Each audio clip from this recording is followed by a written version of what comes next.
today's art chat is, and it's going to follow later by a workshop, is my very, very, very good friend Lisa Dalton, who I actually met here as part of the Fort Lauderdale Fringe Festival, which we also have the director of the Fort Lauderdale Fringe Festival on camera in the back. And he'll probably talk to you about that later. But I saw her at the Fringe Festival, and this is our conversation. Hi, you don't know me, but I want to direct you. Right? And she kind of looked at me and said, okay, you're kind of married to this guy. I guess she can't be that bad. And then she handed me her books and said, you better read about and make sure you want to still work with me. And it's been a real gift and an honor.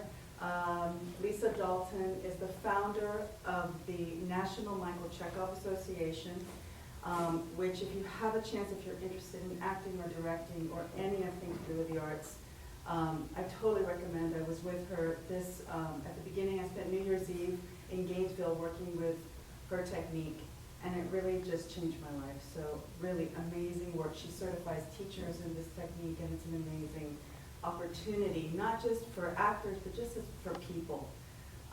We were working with a woman that came all the way from Japan to work with her, and she was a teacher of a school. And she just wanted to improve as a teacher, and she was completely transformed. It was an amazing experience.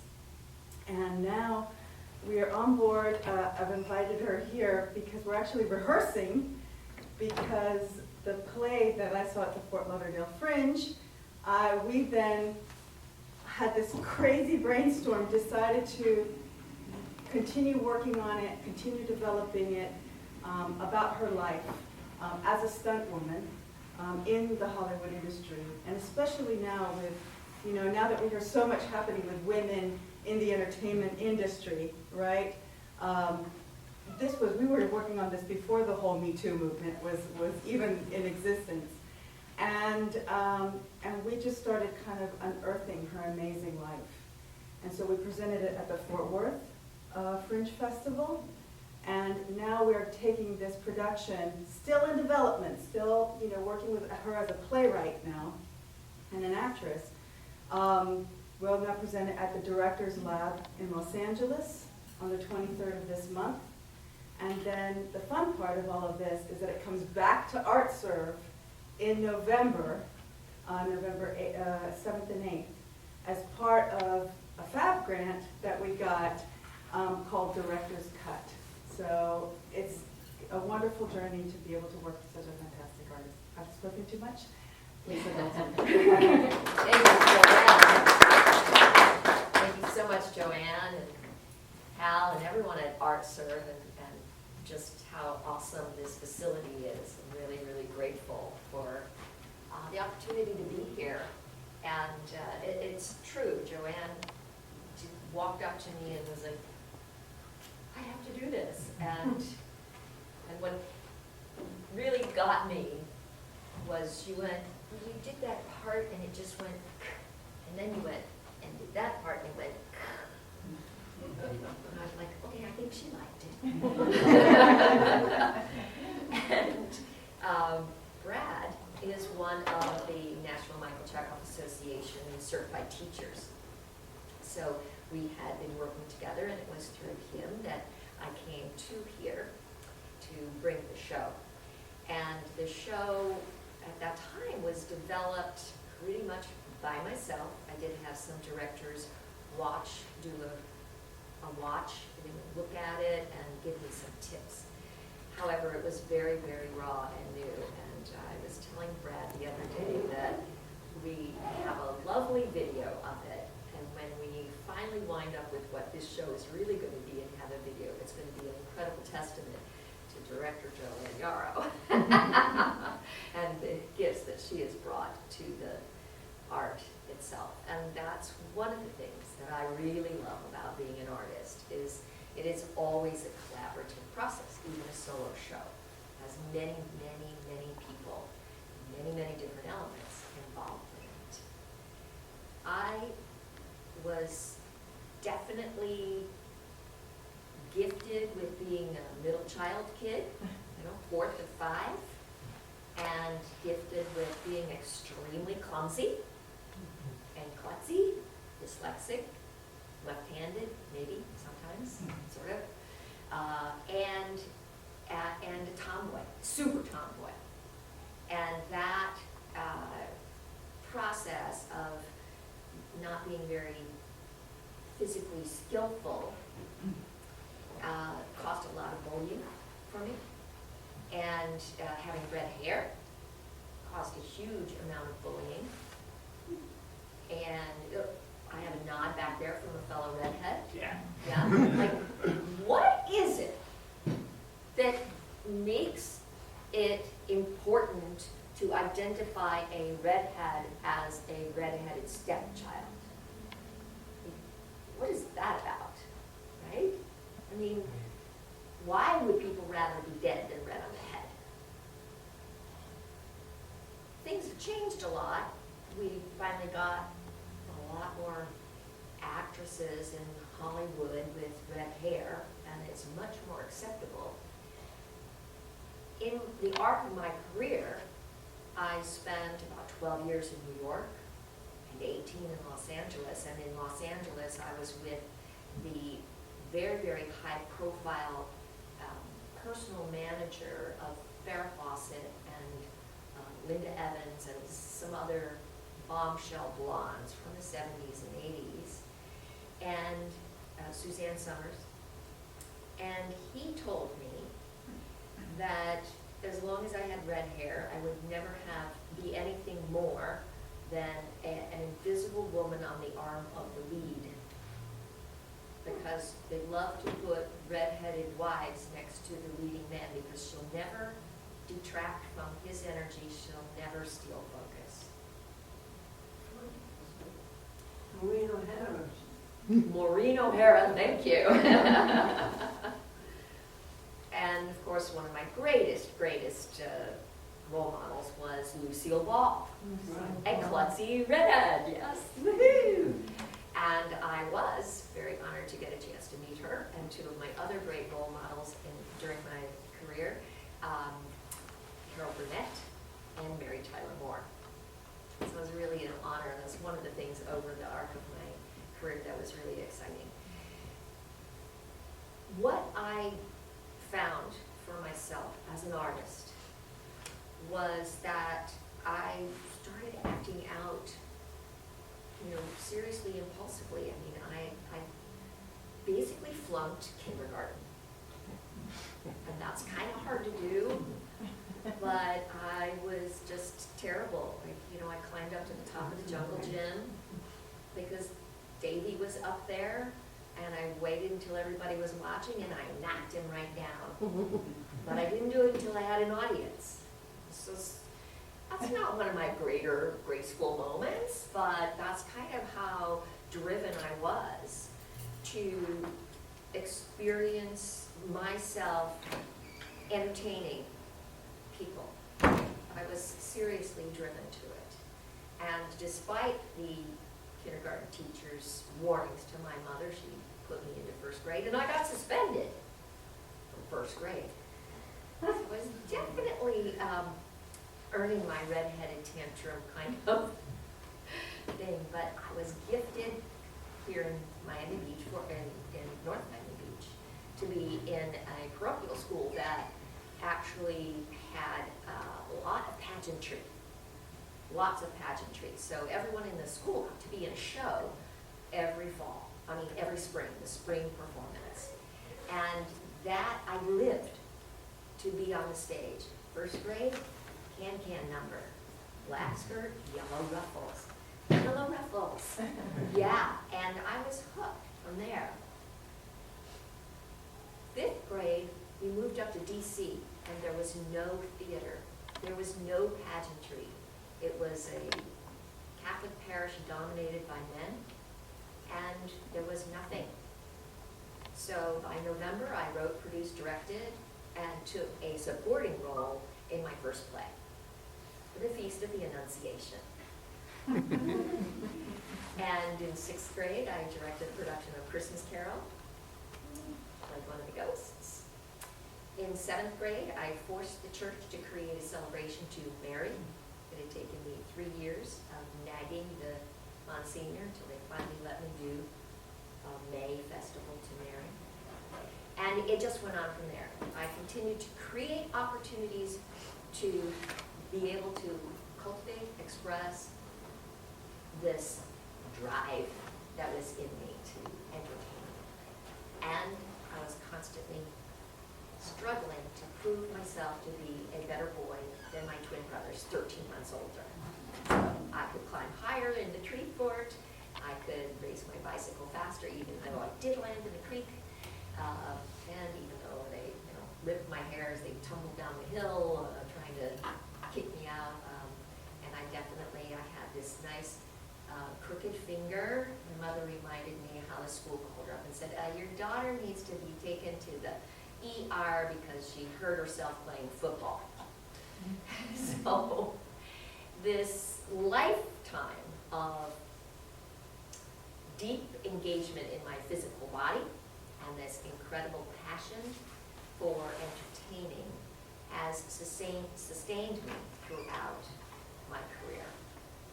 And ultimately, now with the National Michael Chekhov Association, I've traveled all over the world and taught classes all over and mentored teachers from all over. In addition to Japan, as Joann mentioned, last year in the 2 courses we had people from Israel, from Czechoslovakia,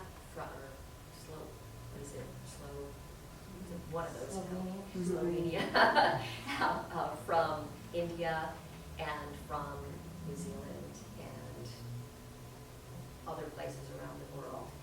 And it is a deep, deep passion for me to ultimately allow the spirit of the creative artist to radiate out into the world. That nature, the artistic nature, in any form of creative expression is desperately needed. There's over 40,000 years of archaeological evidence of training for performance. Not just of performance, but of training for performance. And there are very few professions outside of the arts that are as old as the art of performance. The art on walls. The arts that live with us. In every respect, will always live with humanity. The urge to tell stories is so deeply built into the human nature. When the Taliban was first deposed in Afghanistan, the first riot that happened when a movie theater that had been closed for 17 years opened. They had buried their films. They dug them up, and thousands of people showed up for this 200-seat theater, and there was a riot because they couldn't get in. When I was in New York, I had the honor of being part of a company called the Bond Street Theater. And they are still around today, bondstreet.org. They work in the most dangerous places in the world. They had recently a 2-year contract traveling around Afghanistan through their art, performing shows and training other artists, performing for the public, educating them about fraud in voting, and educating them about voting. When you have massive illiteracy rates, the art of performance is one of the best ways for the whole community to be reached. They are in Haiti. If you're over the age of 3 months and you're a female, you're virtually 99% guaranteed to be raped. So they're creating programs there to help educate the men and the women. They have all sorts of programs that have gone into various parts. They've been working in East Timor, Myanmar. They work with all sorts of people in various camps who are struggling and fighting to survive. And they put their lives literally on the line. And that is something that is extraordinary, really extraordinary. And it's not new. It's something that artists have done throughout history, putting their lives on the line, risking their lives.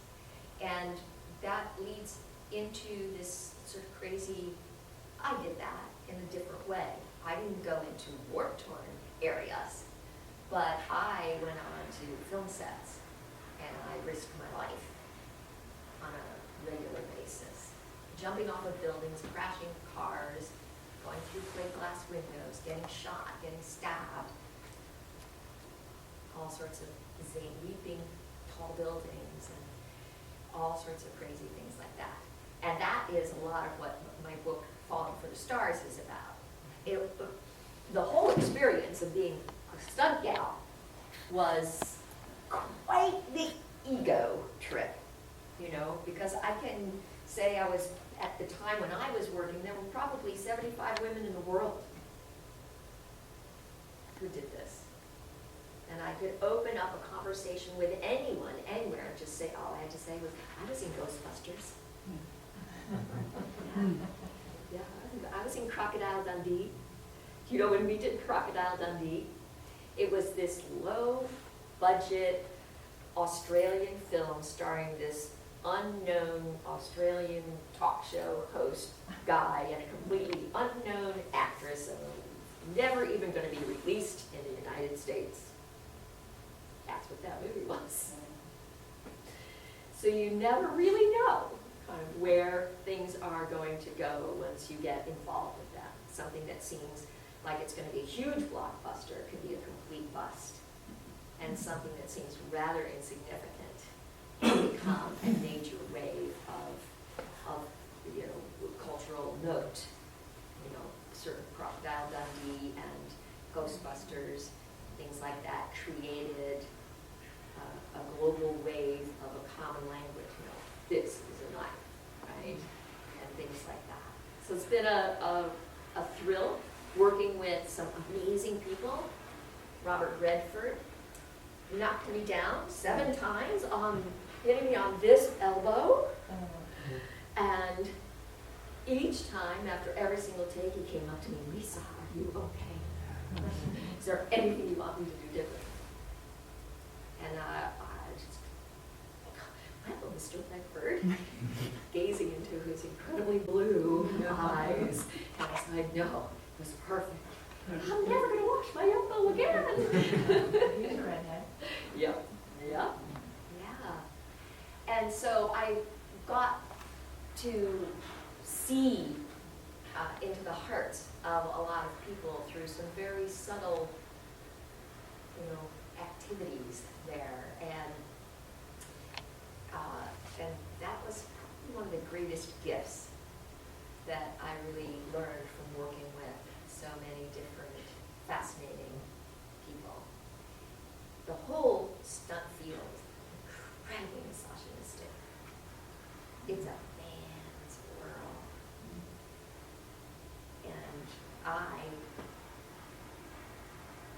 tried to play the game as best I could.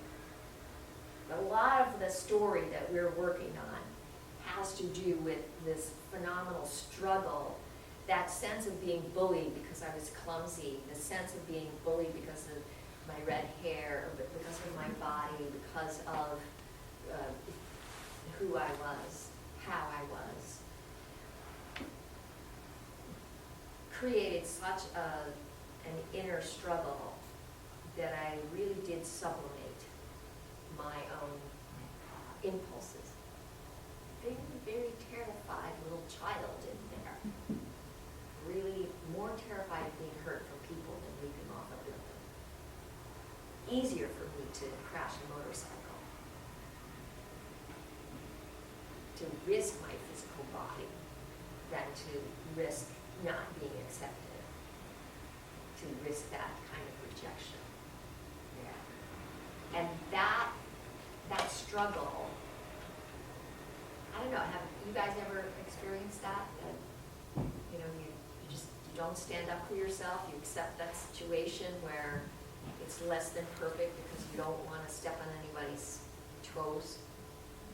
You know, you're afraid they won't like you or won't hire you or won't, you know, work with you, allow you to be who you are if you actually insist that you be respected for who you are. Not much story. Yeah, it's been my life story. And I had one real clear incident in particular where I was extremely disrespected, and it was when I was doubling Cher, and when Cher found out about it, she was livid, and she started to storm off to the producers to fix it, and I begged her not to, because I didn't want to rock the boat. I didn't want, you know, this is a good old boy world, and there, and I think about that, I'm like, wow, she was ready to take a stand, and I wasn't. And she respected me and my choice there. And it's been a really fascinating thing. How many here are artists in some form? You know, how many times certainly I have, and I know you guys must also, have something inside of you that needs to be worked out, and you work it out through your art. In the process of creating, delivering, building your art, you grow some vulnerability, some weak link has an opportunity to open, come out, to come out. And then you can look at it and see it and heal, grow, launch from there. And this story of big bumps, a stunt gal's fearless life lessons, has been that for me. I've learned things, accommodations that I made in my personality were, I didn't know I had made those. I thought they were just my personality. And then I found out, no, that's not actually who I am, but it's what I adopted in some cases, and in particular what I reveal in this story is a tremendous amount of horrendous abuse I experienced in college at the hands of a fraternity and at the hands of an alcoholic boyfriend. And the years of recovery, I thought I was over a lot of the consequences, thought I'd worked through many of them. And all of a sudden in this show, like a detective, the tiny little pieces in the mosaic of my life have been opened up and looked at in a new lens and cleared. And I'm hoping, really, really hoping, that you guys find that in your own work, right? That as you go through, you will only find it if you look for it, right? How many people have ever done that? Let's see. Close your eyes for a second. Okay. So I want you to see if you can count how many times the color yellow appears in the room, in your mind, in your imagination. How many times? How many images of yellow are in the room? And go ahead and open your eyes and just look around and see where are you, how many yellows are there? Quite a few. Quite a few more than you thought? Yeah. Yeah. It's been there all along, but unless we're looking for it, we miss it. And that's how I found, how I feel about our process of working through our art to discover what there is for us, not just what there is for those who hear our stories. This is a story, right? All these works of art, each one is a story that is being told. song, every piece of sculpture, all kind of. Each one is a story being told. If we invite ourselves to look for the gold, if we're looking for the clues, we will increase our likelihood of finding them. And the more we find those little pieces of the mosaic and find a new way, we can look at our fractured life and create its own work of art, right? Like all great mosaics are, right? Fractured, and yet a beautiful feeling of whole. Any thoughts? Anyone want to say anything, share anything?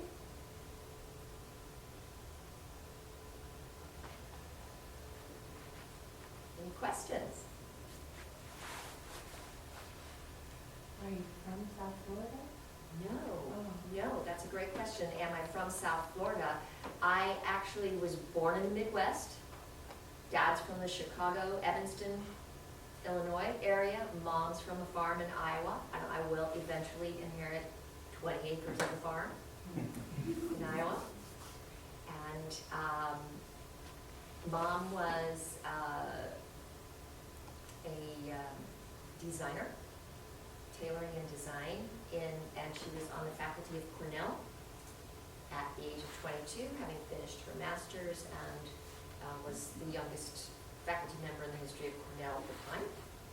And she met my dad there after he came back from World War II. He was a student. They bumped into each other in a student union cafeteria. 5 kids later, he was wandering around in the hotel management industry and had a very, very strong opinion about how things should be done and was very uncompromising. And so we spent a lot of time, maybe sometimes with no hot water, no electricity,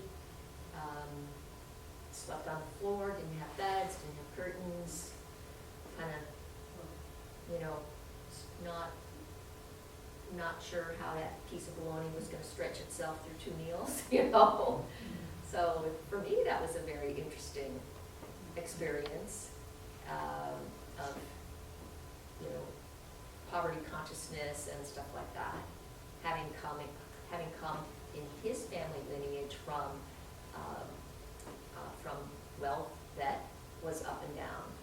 Millionaires that lost everything in the crash, millionaires who lost everything after World War II, when paper and stuff went union, and just this sort of cycle of very much a roller coaster ride, but all very, very artistically driven.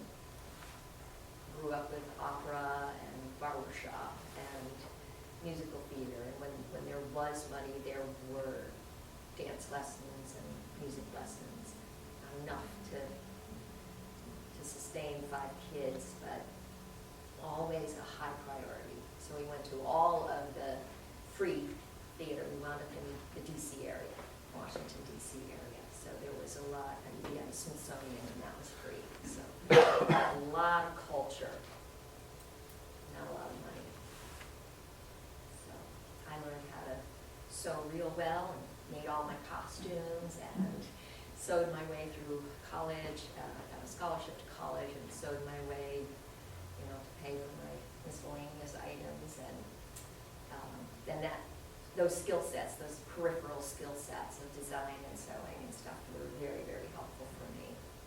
They also, as you find out in the show, became kind of a little bit of a wounding point, because I was always willing to forgive the costumer for any things that weren't being done the way they needed to be done, and that in FX, when the costumer made my sleeves too short and my dress too low cut, caused some very interesting problems, which you can hear about in the book. I got badly hurt because I did I did ultimately crash into a cliff, and I have a 46% permanent loss of use of my back.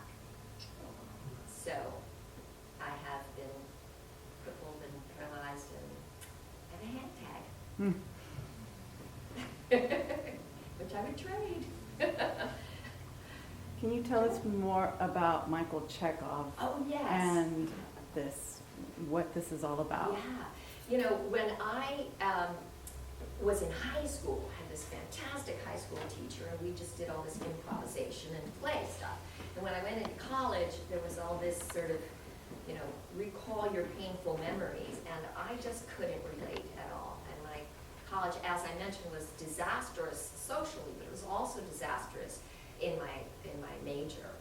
And so I was out on the periphery creating my own theater once again in the mall and stuff like that. And I went into mime, and I went into clowning, and all the physical, into combat. And that, all that combat and everything led me into Bond Street, and then that led me into my career in stunts. But one of my clown partners gave me a book on Michael Chekhov, and I realized this was the book. This was explaining the techniques that a director had used on me in a show I did when I left Bond Street. So with Bond Street, I did 250 performances a year as a clown, as a femme fatale, like female Darth Vader character, and things like that.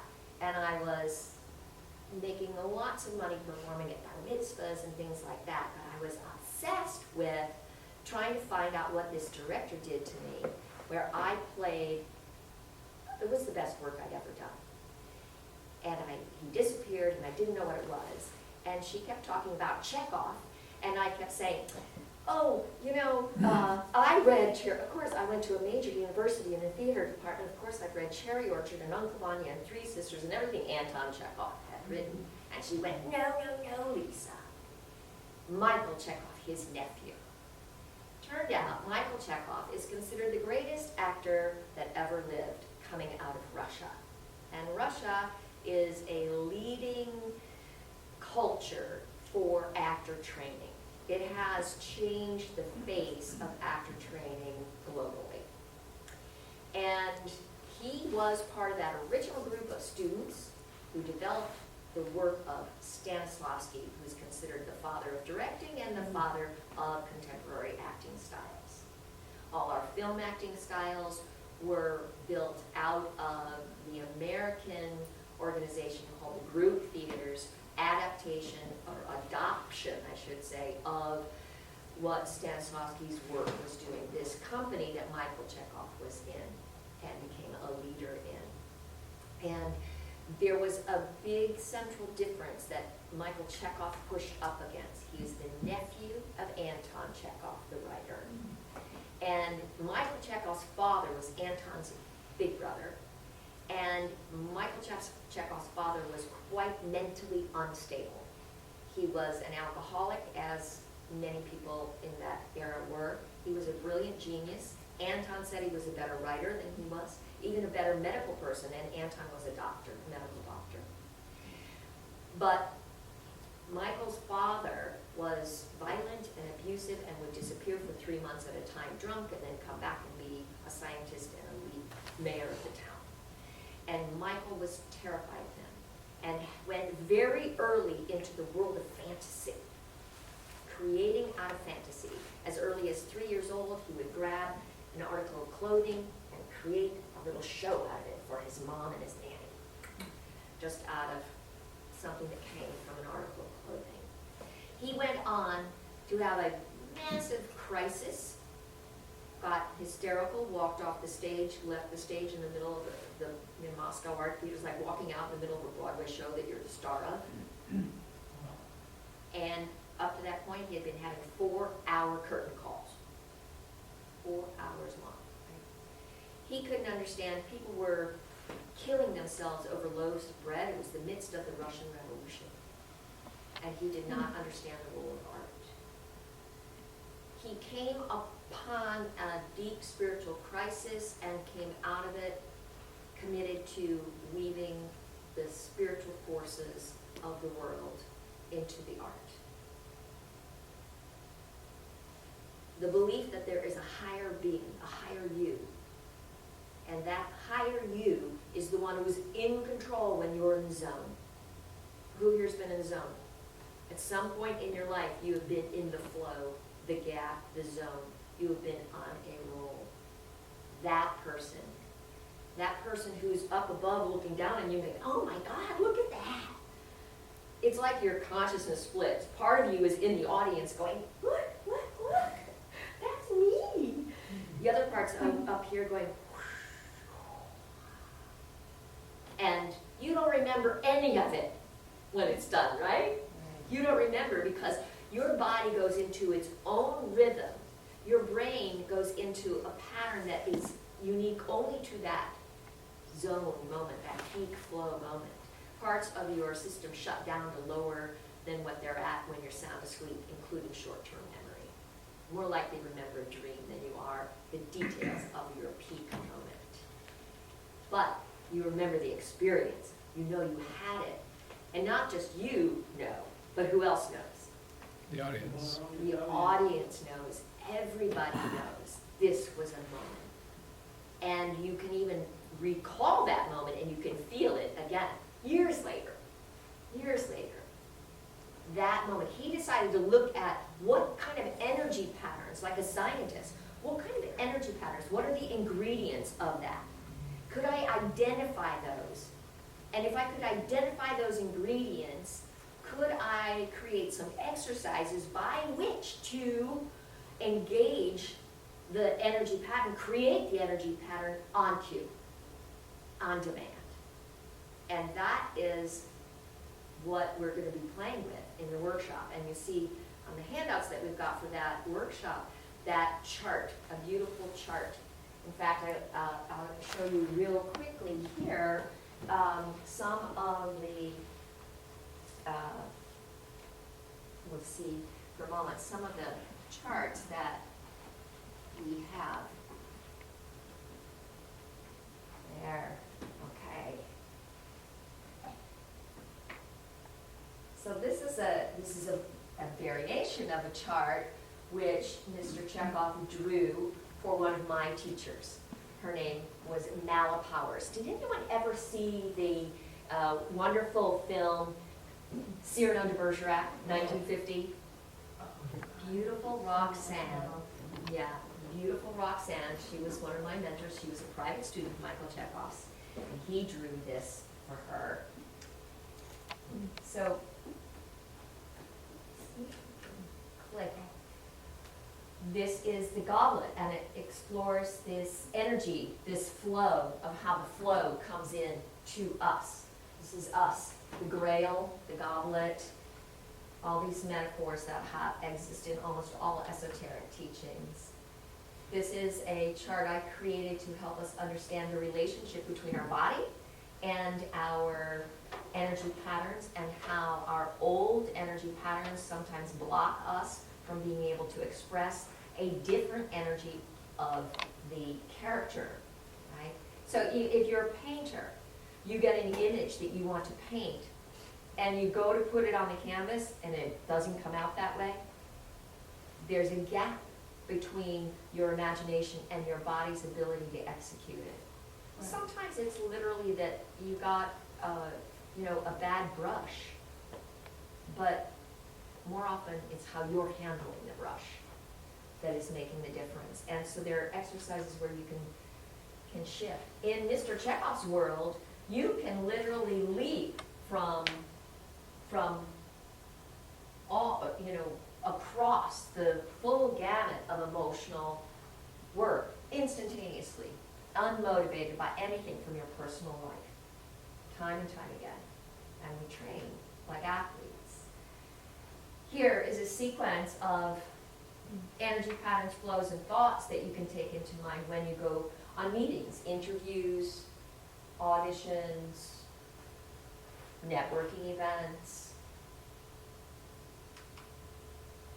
Understanding all sorts of things. Like I found this very interesting. I had the opportunity to interview several 300 casting directors, you do probably close to 300 interviews, 2-hour interviews with casting directors at the American Film Institute in Los Angeles.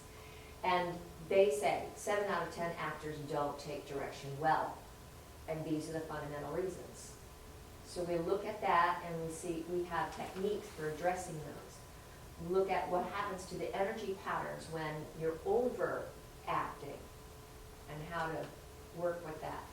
This is what we call our Oreo cookie flyback. It's a self-evaluation process. I don't know about you guys, but it is a very interesting thing that, anyone a little self-critical?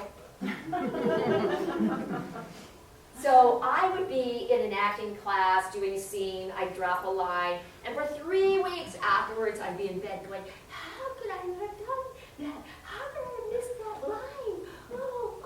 I mean, really, it's an acting class. Seriously. But I was so critical and so fearful, and I just felt, you know, even when I seemed to do well, that I was a very good actor. But I wasn't brilliant. I never surprised myself. I always knew what was going to come out.